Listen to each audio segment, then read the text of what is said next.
This video is designed to show you how to adjust, to put a novelty clock like this in beat. You have to be able to hang it up and adjust the crutch. Well, this is what these clamps are for. You put one of these clamps on your table.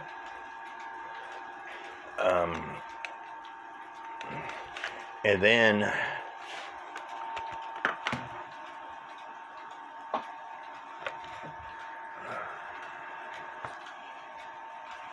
using another clamp, such as so, you clamp the clock to the first clamp and make sure that you put it in a position that you can easily get to the pendulum and crutch assembly, making sure it's level both ways. There's a knob up here on this clamp, so I have to drop it away from that knob so I can get it level, and it's now level. Taking the back door off, and the back door is what hangs up, that holds the clock on the wall, and it just slides up and down these grooves.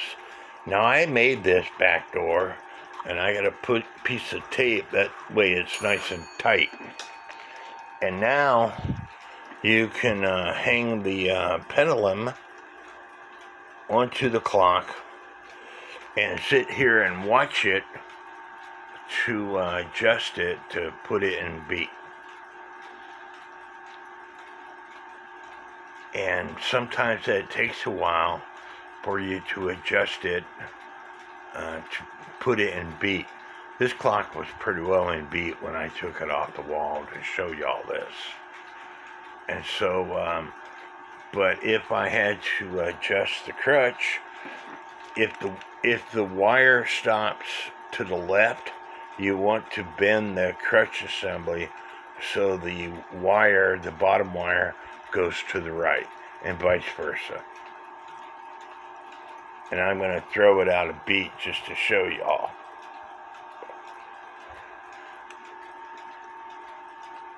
There it's ticking away, but it's going to stop to the left. It's already catching on the left, and it might take a while to stop to the left, but it will stop to the left. See, it stopped. So you're going to bend the crutch assembly in the middle. Never ever adjust it up here, you'll break it. So adjust it in the middle so the bottom section goes to the right. And I have to do it off camera because I can't do it with one hand. So I adjusted it and gotta let the pendulum swing. And again, because I threw it out, it might take several adjustments before I put it back in beat again. You should be able to see the escapement wheel ticking away. But anyway, just a quick video to show you what I do to put the you want to make sure that the pendulum bob is not touching the weight. You might have to adjust the crutch assembly away from the movement. Again, you don't want to make a lot of adjustments where it's at a 90 degree, because these things will break. It's wire. You bend wire back and forth, eventually it's going to break. Typically, these things could take a smaller weight, but typically I put a 275 gram or 320 gram weight on it. because that's what I have. But they can take 175, 180 gram weights to make them run. They're novelty clocks. They were designed for people who go to Germany, spend all their money in Germany, touring the Black Forest or whatever, and instead of spending several $1,000s on a cuckoo clock or several $100s on a cuckoo clock, they want something to remind them of their trip, so they buy something like this for about $100 or so. And there's several different types of novelty clocks. We got this one right here that has a windmill on it. As it ticks, the windmill turns. We got this one right here, and I have to adjust it some more, or I got it on level. It's just a painting of the Black Forest, typical Black Forest house with a windmill and water coming off of the, a water wheel with water coming off the water. Hillside. You had the Snow White, very popular clock. The ones that are more popular were Snow White. The more expensive one is where Snow White is in the casket, Snow White and the Seven Dwarfs. But there's all kinds of novelty clocks. And these are Lux clocks. Every one of them, either Lux or Waterbury clocks. The ones with the winding hole that is at the 9 o'clock position, I believe, is a Waterbury. Sorry, this is a Lux clock, but it was made in Canada.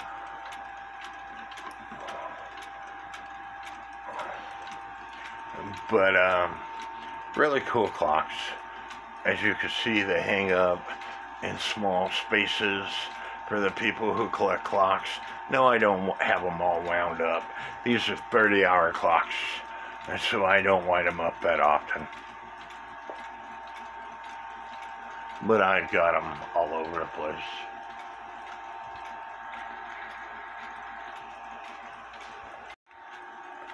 And as you can see, this clock is still ticking away. So I can put the back door on and hang it back up on my wall. But if you are working on these clocks, get you a couple clamps. Clamp them. Clamp one to your table, a great big one like this, and then use these smaller clamps to clamp the clock to the first clamp. And again, make sure that the clock is level. That way, when you put it on the wall, hopefully your walls are level, and you can put it to where it looks level. You don't want the 12 cockeyed or whatever, and that way, you get everything in working order while it's on this clamp before you hang it on your wall. These are really cool clocks. Like I said, you can still buy novelty clocks, brand new, off of clock sites. Currently, my internet is down. They're putting fiber optic cable in. I have no home line. The contractors that are putting the fiber optic cable in hit the regular cable in 2 different spots. And so there's people out there right now that are splicing all these wires, and there's like 50 wires at each hole. So I went out earlier and asked them how long it's going to take. Approximately 2.5 hours per hole to splice all the wires. And they have at least 2 holes. The contractors might have hit another spot where they cut the wire. When I get internet again, I will show you some novelty clocks that are still, you can buy them brand new. They're about $100, a little over. Speaking of novelty clocks, For the clocks that I just showed you, this is a typical pendulum for them.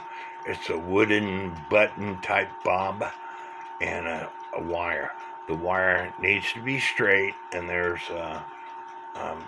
this is where it connects to the virgin crutch assembly. Now, if you don't have this, you could buy them, or you could make them. You could find videos of mine where for instance, I gave my daughter a novelty clock, and instead of the button, I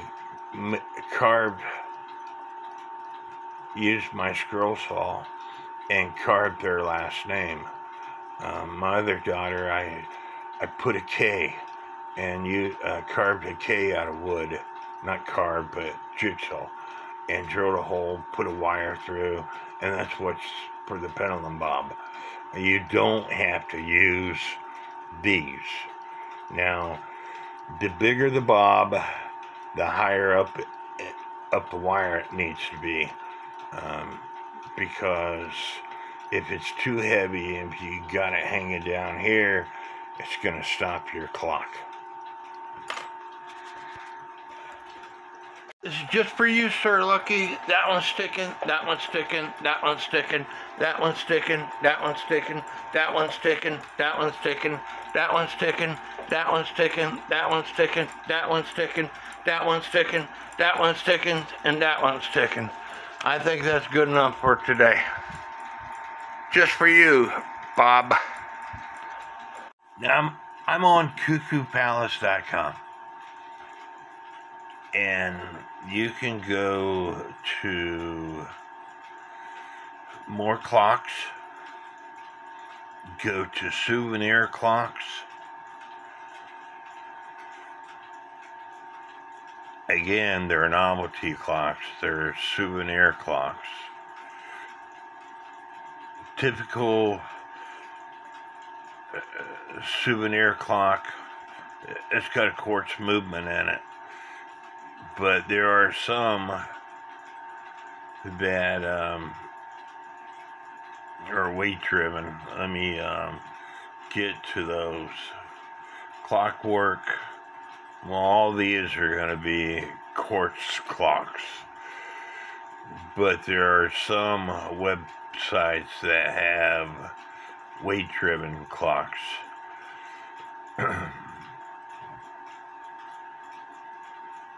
Unfortunately, these are all quartz movements.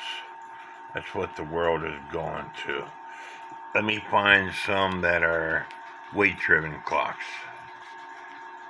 I'm on cuckooclocks.com. Most typical novelty clock is a quarter-hour cuckoo clock with a one-day movement. It's called a quarter-hour cuckoo clock because every 15 minutes it cuckoos one time.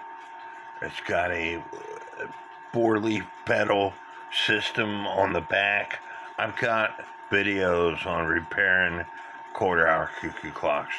$92.93, brand new, plus shipping. Let's go to souvenirs and clocks.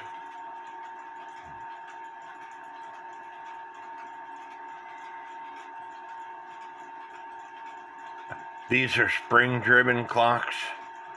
Again, that says quartz. This is I don't know why this says quartz. It's got a winding hole right there.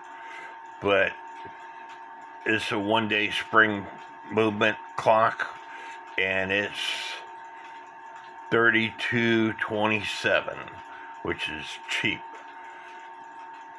Again, they're souvenir clocks. The Weather House clocks are pretty common. It's got a one-day spring-driven movement in it. The bouncing girl is the pendulum behind it.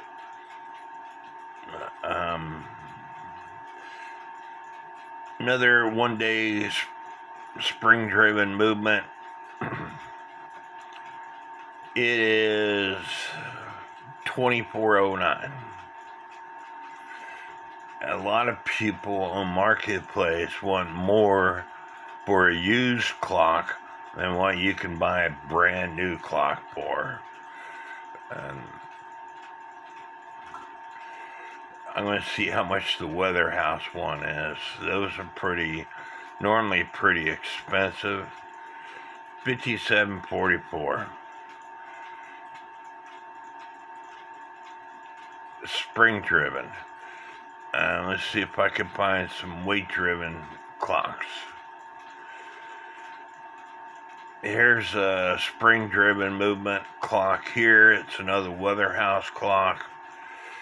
$66.04.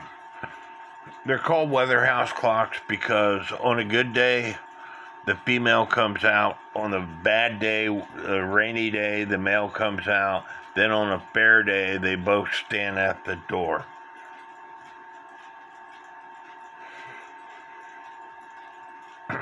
And let's go back to that. When you buy one, there's this little knob right here. You look outside. If it's a sunny day, you turn it until the female comes out. If it's a rainy day, you turn it until the male comes out. And if it's a fair day, you turn it until they're both at the doorway.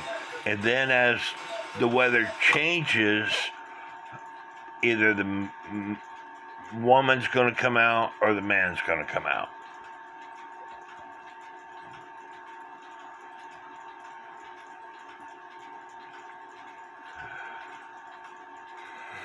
Bunch of quartz movements. Another one-day clock. I'm trying to find some that are like, well, there's 15 pages. I'm not going to go through all 15 pages. I will leave this link in the description of this video, and y'all can go through all 15 pages.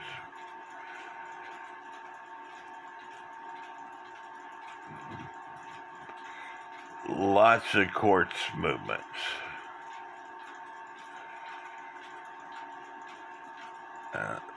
Let me see if I can, and you can select it by manufacturer. I talk about AMS. They're still in existence. Hones,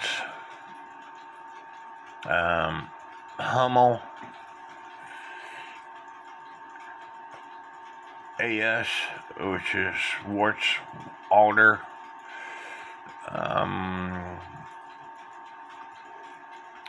Anyway, there's. Let's see if I can